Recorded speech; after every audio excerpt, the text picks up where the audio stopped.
তেসরা ফেব্রুয়ারি থেকে শুরু হবে অধিবেশন। 5ই ফেব্রুয়ারি বাজেট অধিবেশন। প্রথমার্ধে রাজ্যপালের ভাষণ, দ্বিতীয়ার্ধে বাজেট।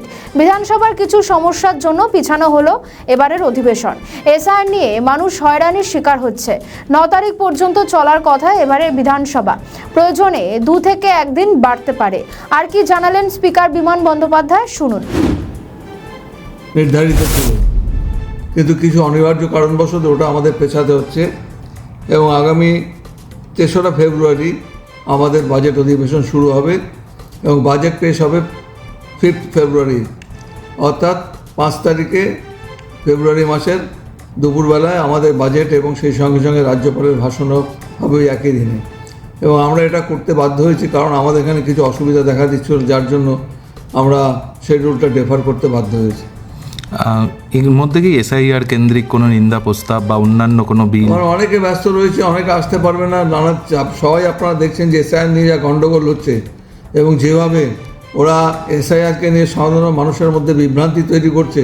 যারা জনপ্রতিনিধি তারা তো রয়েছেই, সেই সঙ্গে সঙ্গে সাধারণ মানুষ তারা এত বেশি বিভ্রান্ত হয়ে গেছেন, যার জন্য আমার মনে হয় 2 দিন পিছিয়ে দিলে পরে সবার পক্ষে সুবিধা হবে। কিন্তু কোনো নিন্দা প্রস্তাব কি এসআইআর নিয়ে আসবে স্যার? না, এখনও আমাদের প্রস্তাব কি একটা প্রস্তাব এসছে, শোভনদেব চট্টোপাধ্যায় একটা প্রস্তাব এনেছেন, সেটা নিয়ে আলোচনা হবে। আশা করি আমাদের বিজনেস অ্যাডভাইজারি কমিটি তারা এটা গ্রহণ করবেন, তারপর আলোচনার দিন থেকে স্থির হবে। বলছি স্যার, কটার সময় বাজেট আছে 5 তারিখে? বাজেট হবে আমাদের সেকেন্ড সেশন, প্রথমটা হবে রাজ্যপালের ভাষণ দিয়ে। তারপরে রাজ্যপালের ভাষণ হওয়ার পরে একটা ওনাকে ভোট অফ থ্যাঙ্কস দেওয়া হবে। তারপরে আমাদের বাজেট পেশ হবে, 3টে 3:30 নাগাদ বাজেট হবে।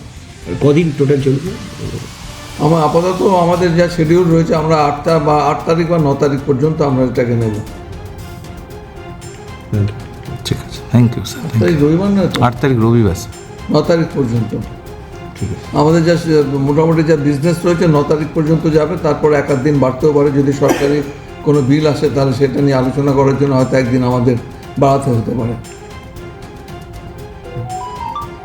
আমাদের ভিডিও ভালো লাগলে লাইক ও শেয়ার করুন। কমেন্ট সেকশনে আপনাদের মতামত জানান। আরও ভিডিও পেতে আমাদের চ্যানেলটিকে সাবস্ক্রাইব করুন এবং প্রতি মুহূর্তে খবরের আপডেট পেতে প্রেস করুন বেল আইকন।